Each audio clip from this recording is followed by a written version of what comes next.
Most people think that it's only hard work that produces results. It's completely false. When you start to understand that it's thinking differently that produces different results, not working harder, everything starts to shift. People feel comfortable when they're getting things done. They feel good. It's easy, where it's like that thing that they know is actually going to move the needle forward is probably the thing that's a little bit more difficult. It seems a little more overwhelming. And it feels like that's probably the exact reason why most people are busy but not effective. Only 7% of communication is verbal. If you think of the other 93%, most of the world aren't aware of that. They are not prioritizing your energy, your posture, your tone. Desire is something that you discover. It's not something you choose. It's the end goal, the vision, the emotional charge behind what that task actually produces. It'll change the entire approach. When people go on vacations, a lot of people have more fun planning the trip than they actually have going on the trip. The difference between busyness is just doing a task. Being effective is actually doing something that moves the needle in your business. We all get the same 24 hours. So why is it that some people build so much more with them? I'm Brian Coons, and this is the Builder Nation podcast, where we talk to top performers, entrepreneurs, and visionaries to uncover the architecture of a meaningful and fulfilling life. Let's get into it. Welcome back to the Builder Nation podcast. Today's guest is someone who helps people break invisible ceilings. So Adam Avinas is a high-performance mindset coach in Canada. So known for helping entrepreneurs, salespeople, and operators completely rewire their brains. And I wanted to have you on today on the show because mindset is oftentimes treated like this fluffy thing or this woo-woo thing. But in reality, it's probably the most important operating system that determines success in almost anyone in business and entrepreneurship, etc. So Adam, you talked about a real estate coaching company, and a lot of people that came in hit financial freedom in about a year. But another set of those people never hit it at all. And you attest that completely to mindset. So can you elaborate on why that is? Yeah, 100%. A lot of people at the top will understand how important mindset is. And most of the general public, to your point, doesn't pay enough attention to what's really behind every single part of our results in life. And it's not just mindset. Mindset is, the higher level way to put it, but it's our subconscious rewiring. That is the basis of everything that we experience. And a huge part of our programming, our subconscious programming itself, is the identity. And so it really dawned on me. I mean, I've been in this work for, over a decade. This work is what absolutely shifted everything in my life and my results, which allowed me to be able to get to the point where I wanted to coach this full time. But I was at this real estate coaching company for a while. I was the head advisor, and I would see about 10% of people take this blueprint, very incredible blueprint that other people created based on them creating financial freedom. 10% of the people coming into this company take that blueprint, run with it. It would take them a year to get out of their 9-to-5, go full in on real estate. And maybe another 10 to 20% would use that same blueprint in 2 years to get full financial freedom. And the other 80+%, like a huge portion of these people, it took them 5 years, if not maybe even a year or two of working really, really hard, not being able to produce the results they want, even though they were working hard, and then going back into their same patterns, going back to their job, whatever it was. Why do you think that is? Great question. The biggest thing is the way you think, but it's the way that you habitually think. And, identity is one of the biggest things underlying all of this.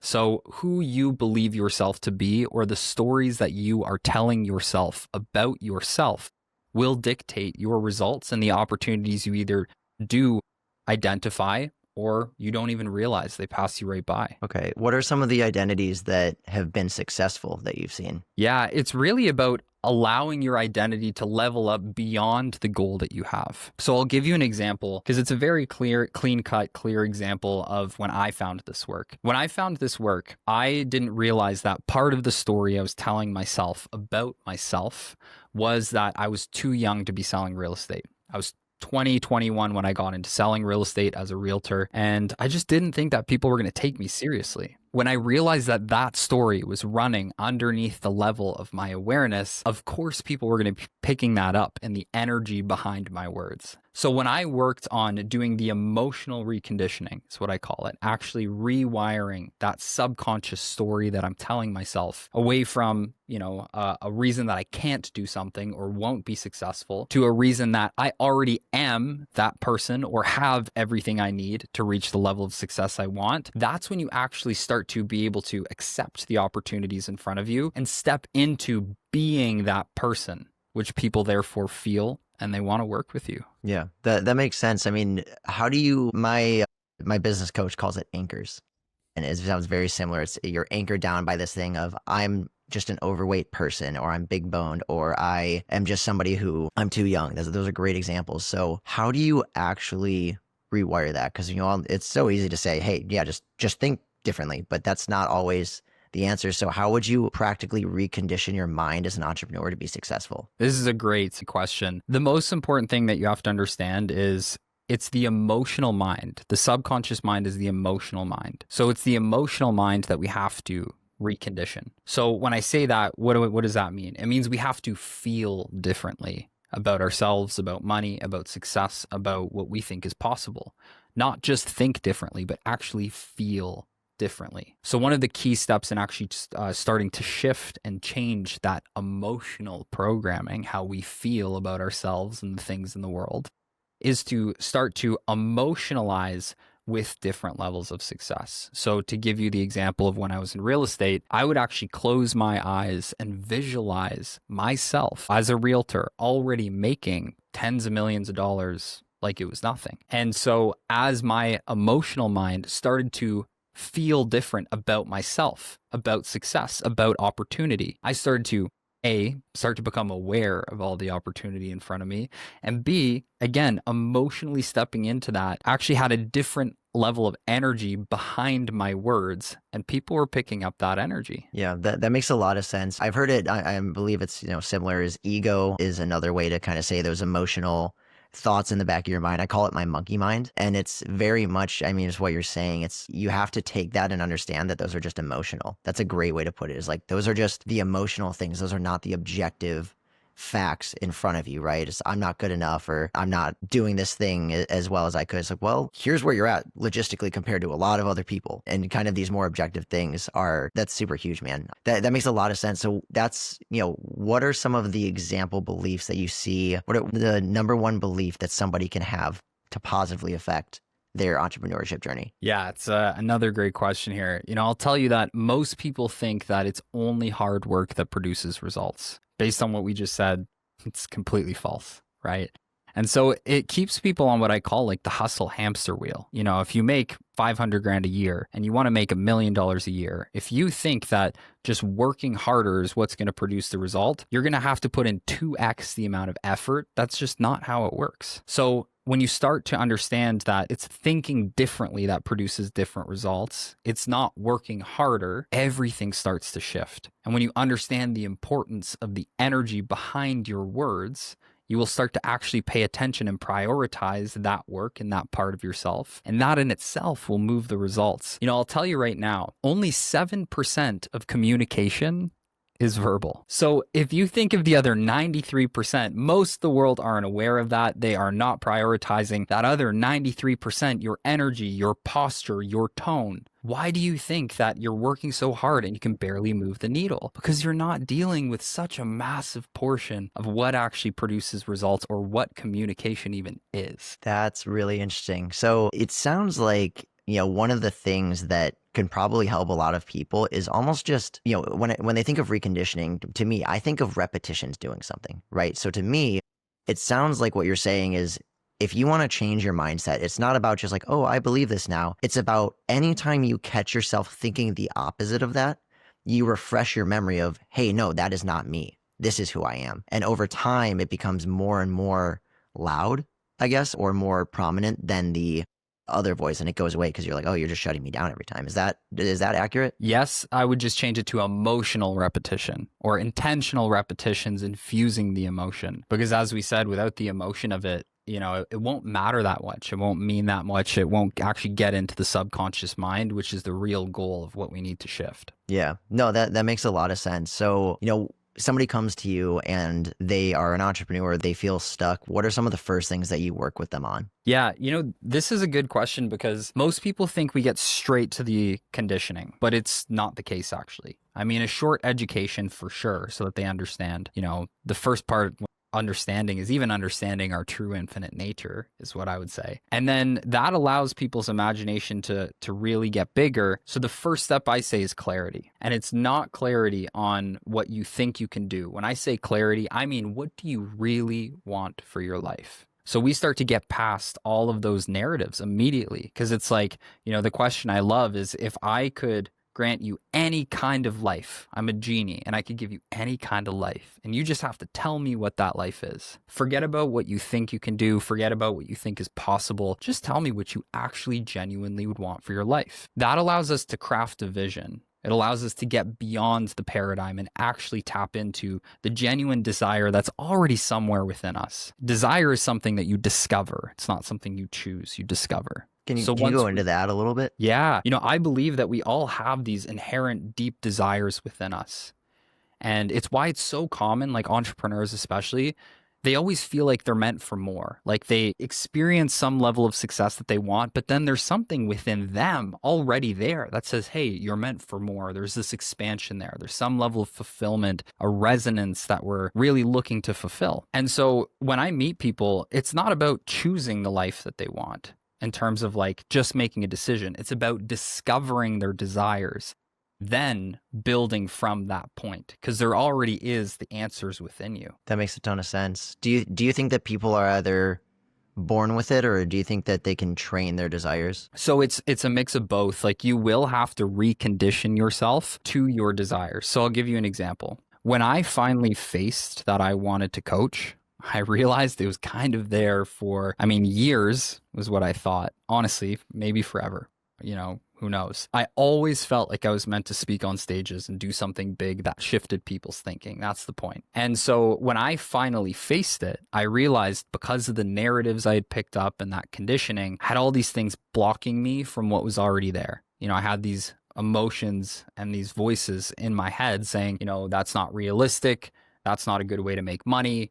A lot of coaches are broke, whatever the narrative was. And so we have to actually start to condition our mind to want that desire, build the desire for the fulfillment that's in our heart to be greater than any voice telling you not to do it. That makes a lot of sense. I like that. Why do you think high achievers self-sabotage? It's literally because of that subconscious conditioning. And it's such a great question because I feel like you're picking up on it to begin with. So because we have this paradigm, this programming, we have it's almost like a thermostat, an internal thermostat that kind of tells us what's a lot of money, what's a little amount of money, what's possible for our lives, what's not possible for our lives, etc. And so this energetic thermostat within us, every single time you start to, let's say, go above the set temperature, right? You start to make a little more money than you're used to. Your nervous system isn't used to it. And all those narratives come up and you'll subconsciously do something to get yourself back down to that level. And the cool thing is it's the same way on the flip side. So I, use the example to my clients, like once upon a time, 50 grand in a month would have been an amazing accomplishment for me. I would have been so stoked. These days, because of where my financial thermostat is set, right, in my body, if I have a 50 grand month, I'm so uncomfortable with it because it's so below where we're actually producing and what I'm used to and what I expect, that'll immediately jump back up to that regular level because it's actually uncomfortable being above or below where your baseline is set. And so that's what the paradigm is. It's like we have to learn how to actually change how we feel about money and what we think is a lot versus not a lot and everything like that. Yeah. Well, and it feels like that's connected to, when people say like you're the average of the 5 people you spend the most time with, it's you're conditioning yourself on a regular basis to say, no, like people make that much money. People do these things and then you see it more and more. And that's kind of a way to condition is without even trying probably is just intentionally putting yourself in those rooms. Environment is one of the main ways we were conditioned because our parents, teachers, society, the neighborhood we grew up in, that's where a lot of our experiences came from. And our idea of what's possible or what's a lot of amount of money comes from. So to recondition, one of the main pillars is environment. You need to get in a room with someone who believes that whatever your goal is small. It's not a lot. And you'll start to pick up their energy around it, their beliefs around it, their nervous system's capacity to hold that belief. It automatically transfers into you. That's something I think so underrated or understated, is that it makes so much sense. Like, it ties into the mindset shifts of just, and why people say, get in the rooms, because that literally, that I'm thinking about now, and it's like, yeah, like I remember 6 months ago, I had no idea about the power of social media, the power of personal brand, whatever. And now I'm posting 2 times a day, every single day. I have a podcast. I've talked to some amazing people. I get to have people like you on the podcast and talk and figure these things out. And, it's just being in a room to kind of, I think the first thing is to show that it's possible, right? And if you didn't know, like, I could never make $100,000 a month, right? Like, that's an anchor. That's something that, everyone around you, if everyone around you has that same belief, you're never going to be able to believe that about yourself. So it's getting around the people that it sounds like a key, and that can be a singular, mindset coach, right? That can be, hey, you work with this person, this person, this person, this person, all these people that are successful and things like that. And you can bring that to them, or they can put themselves in the room. 100%. So a lot of people think, I love that you brought this up, because you're really, picking up what I'm putting down. Like, a lot of people think that you just go to a mentor for the way that they think. And although it's true, it's also how they feel about certain things. You are picking up all of it. It's not just the intellectual, tactical game, if you think about it. It's the deeper layers we're also picking up from them. And like, that holistic picture of it is so important. I mean, I think it's so understated. I want to get into a little bit of the tangibility of this, right? It's like, how does this actually compress time, right? Like, so, why do people procrastinate on things that matter most? Yeah, again, so this is a funny one too, because a lot of people think they start to identify with procrastination. So when people have a hard time actually stepping into a task that they want to do, they start to identify as like they're lazy, or, they don't care enough, or whatever it is. Procrastination is simply, it's the knowing doing gap that Bob Proctor would call it. So it's just a gap in your belief system that you need to close to be able to actually feel safe with stepping into whatever it is you want to step into, if that makes sense.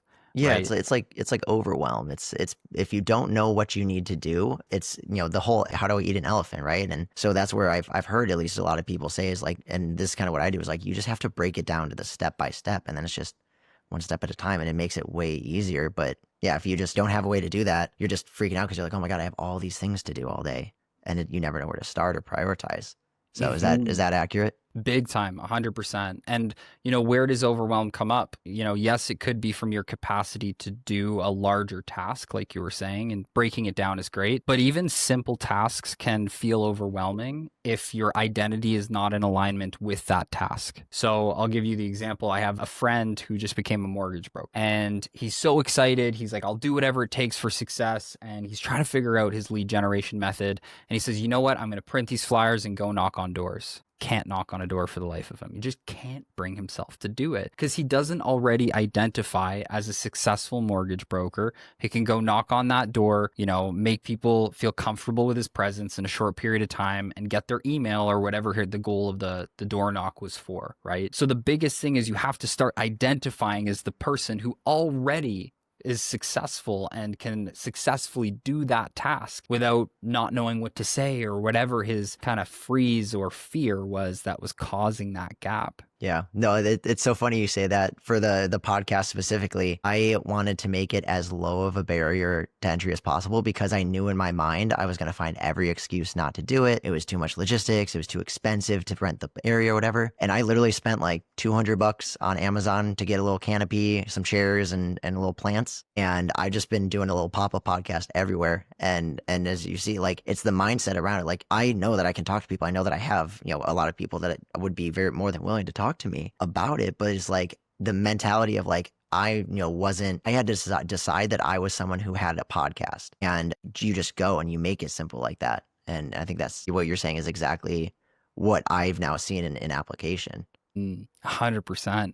And, going back to environment, I think it's also important because you and I met at an event and you went and told everyone you're going to do this. Now you're held to those people that you told that. And depending on what your identity is, if you have an identity that you say what you're going to do, you're going to go do that. You're going to show up because you're held accountable from these people. It happened with my friend, what the mortgage broker, going back to him for a second. I know the power of identity. So how did I get him to knock on a door? Well, he called me and I said, he'd been walking around for days without knocking on one door. And I said, cool, can you commit to knocking on a door in the next hour for me? And after doing some coaching with him, he said, yes, I can commit to it. I was on a trip. I was in Texas. I don't know what I was doing. 2 hours go by. I realized he never sent me the text that he promised. So I call him back and he's like shaky in his voice. He's like, I just can't do it. Now I know the power of identity. So I said to him, he identifies as being a man of his word. He actually always says that. He's like, yeah, I think the only thing a man has is his word. And so I asked him, I said, do you still consider yourself to be a man of your word?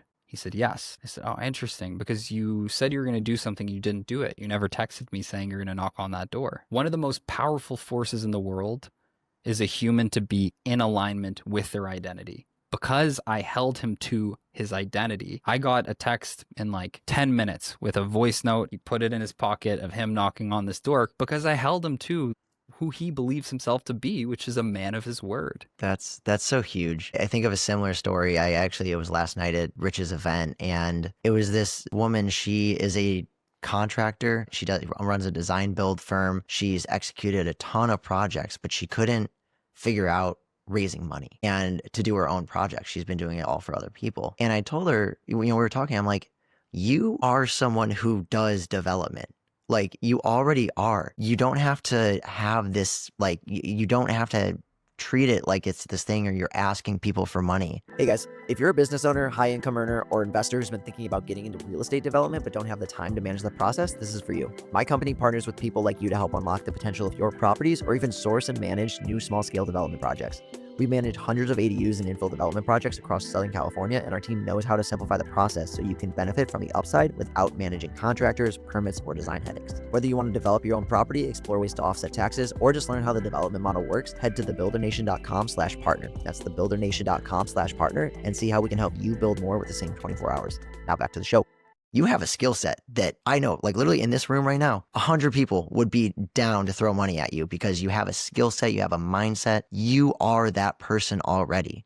You just have to ask the question. And it is like, it's so funny because I'm like looking at it and I'm like, you could probably raise more money than I could right now, like in this room. Like, first, it's funny. But to her, it's such a limiting belief where it has nothing to do with the work effort she's put in. It has everything to do with the mindset and the identity. Who she believes herself to be. She doesn't identify as someone who raises capital yet. As soon as she does, that won't be an issue anymore. Yeah, 100%. So I have another question for you. What is the mindset difference between busy and effective? This is a great one. And this is, this is a switch that I think everyone needs to make because a lot of people will look at productivity as doing tasks. You have to be like, the difference between busyness is just doing a task. Being effective is actually doing something that moves the needle in your business, actually producing results in some way. And it's so common for entrepreneurs. This is going back to the hard work thing too. You've got to focus on the needle movers and make the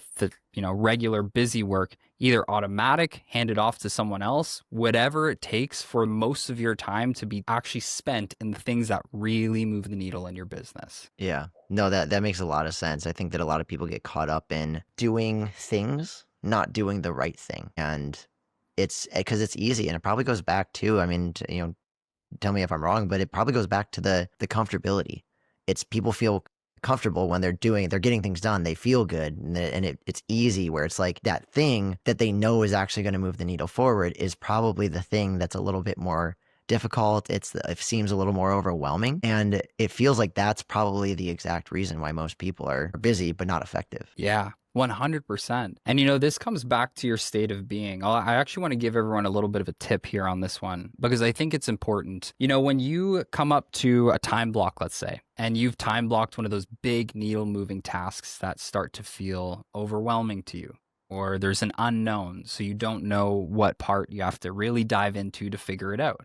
your state of being starts to change. When your state of being starts to change, you start to be anxious, you go into like fight or flight or whatever it is. You're going to want to avoid that, whatever's causing that state of being. So you're going to want to avoid that big needle moving task rather than avoiding it, rather than escaping to the little tasks, to scrolling on Instagram or whatever your means of escapism is. If you can take even just 10 to 20 seconds to close your eyes, visualize yourself on the other side of that big task, actually producing results, experiencing your dream life or your goal, your entire state of being starts to change. That's a way to actually build the desire behind that important task, which will move you past the anxiety or overwhelm and into a calm state of desiring to finish that task or to dive into that task. And if you're doing this throughout your day, all of a sudden you're going to get more priority work done rather than the busy work. And it'll feel easier, which is everything. It's almost giving mini purpose to every task is what it sounds like. And so it's like, we all hear the vision, the 5-year vision, the 10-year vision, the purpose. But it's like, it sounds like if you can put that on the tangible tasks on why this is important, like I'm doing this because it feeds the bigger vision every single time, it feels easier. Yeah. You have to get into the actual spirit of what you're doing. Like, what is the spirit of doing that needle moving task? It's not just the mechanics of it. It's the end goal, the vision, the emotional charge behind what that task actually produces. That will change it. It'll change the entire approach, the mindset, the ease in it, everything. I think of, when people go on vacations, a lot of people have more fun planning the trip than they actually have going on the trip. And Right. I think that goes back to almost enjoying the journey, like to, lack of a better term. It's like, if you can think of what you're saying, the positive outcome of completing this task, it's exciting. It's emotionally charging to want to get to that. That makes a lot of sense. Yeah, so think of how you can apply that to your work and those bigger tasks. I love the example of vacation because, it's the same thing with this. Does looking at flights and booking a flight, is it actually that fun as a task itself? No, but it becomes exciting because you're so involved in the feeling of being on a beach with a pina colada in your hand or whatever it is. So what's the spirit of the task that's overwhelming you? As soon as you make that shift, it becomes fun. That's so funny. It makes so much sense. So what is one of the best mental habits that someone can have to increase output? Yeah, I would say connecting to your vision and not just yes, first of all, connecting to your vision throughout the day, but also priming your mind from the first point of the day. So when you first wake up in the morning, there's 2 things that are very key for people to understand. The first one is that your brain waves are actually slower. You're in a different mind state completely because you're moving from the state of unconsciousness, of sleeping, into consciousness. And when you're in this state, the door to the subconscious mind is wide open. So it is the number one best opportunity for you to visualize, connect to your vision, do some journaling, whatever is getting into the spirit of the results you want in your life. It'll automatically program you that much faster. The second thing that people need to understand about when you first wake up is that whatever hit of dopamine you give your mind first thing in the morning, it will constantly search for that same kind of dopamine throughout the rest of the day. So if you wake up and you automatically program it to, these big needle moving tasks, right? You program it to the business success that you want, the identity, all of that, it will look for opportunities to step into that identity, to move the needle, to experience those results. And it will get pleasure from that versus the big no-no that so many people do. They wake up, they go on their phone, they go on social media. First hit of dopamine is from a 30-second video. And then next thing you know, they're automatically drawn to going and getting more of that dopamine throughout the entire rest of the day. That's going to stop you up big time. I think every entrepreneur has experienced that at some point in their life. Honestly, for me, that's super validating because I caught on to that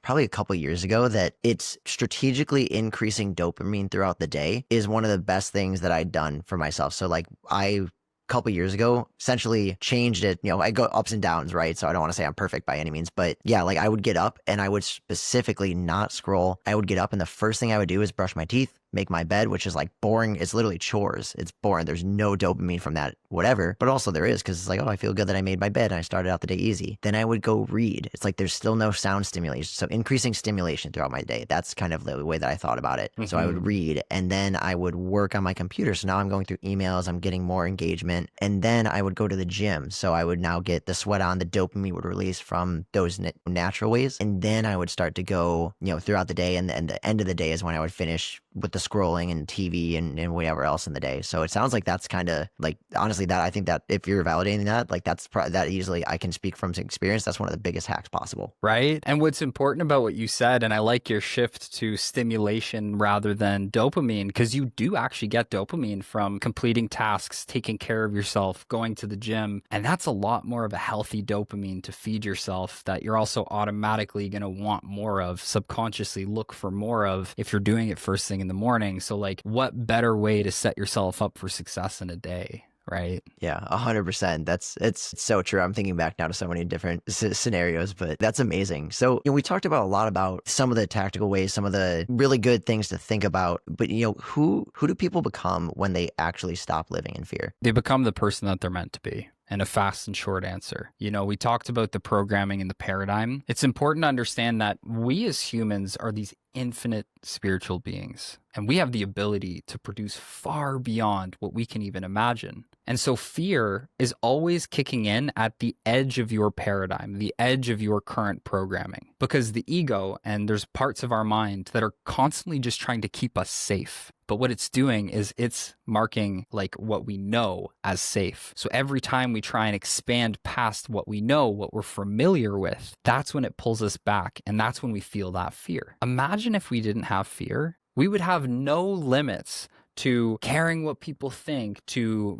fear of poverty is the second biggest one, I would say, going broke or whatever it is. We'd be able to go live our highest, best, most authentic lives, most successful in every area of our life. And that's what I help people do, because we have to unlock whatever is creating that fear so that we can create a new paradigm, a new level of capacity before we hit that next wall again. Yeah. So how do you build confidence that isn't fake?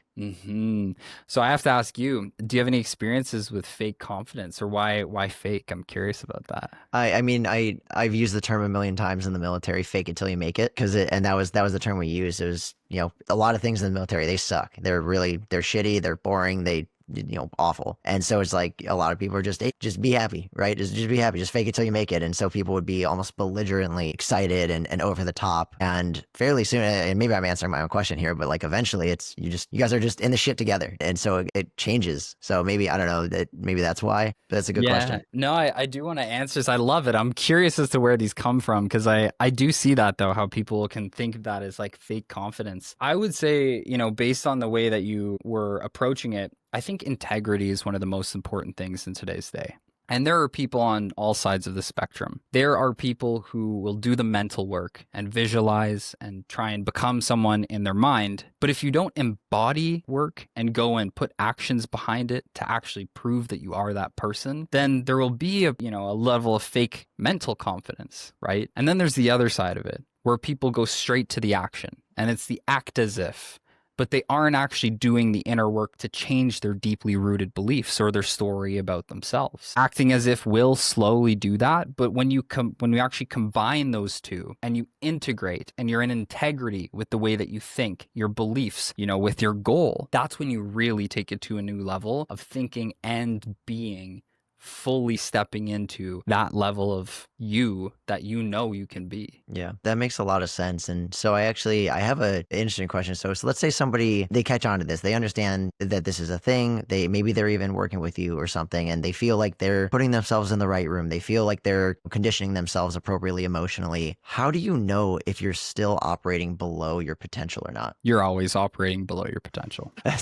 It's a good question. Very good answer. You always are, right? Like I said before, we're infinite spiritual beings. I genuinely believe we are connected to infinite potential. So all of this infinite potential flows into the mind, and such a very small percentage of it kind of squeaks out as it goes through your entire operating system. And so it's an entire lifetime worth of growth and expansion in every single way you can. We're always going to be limiting ourselves in some way as humans. That makes a lot of sense. So, all right, one more question for you. So, what's one belief that if the entire world adopted it, would change the world? Everything's happening for you, not to you. That's fucking good. I really wish more people would understand that. Even the hard times are showing you some area, some opportunity to level up, to become better for your next evolution. And if more people could sit with that belief, I think the world would be a lot better place. It's a really good answer. So if people want to get in touch with you, if they want to dive into the mindset with you or go to your event in February, where can they get in contact with you and expand upon that? Yeah, the best place for me, I'm super active on Instagram, at Adam of Venus, just my first and last name there. And we do have live events. We have online coaching programs. You know, I'm biased, obviously, but my live events are just the best. It's my favorite part of our business is getting to be in person in a container with people where we go all the way to the depths and we create deep inner shifts right there. Like people walk into those rooms one person and leave a completely different person. So if you reach out to me on Instagram, I'm more than happy to have a conversation and, you know, see if you are a fit for that. I love it, man. Well, I appreciate you coming on today. You dropped so much game, man. And we will see you guys in the next episode. There we go. Cheers. That's it for this episode of the Build a Nation podcast. If it gave you something to think about, hit subscribe, leave a review, and share it with someone who's leveling up. Until next time, keep building.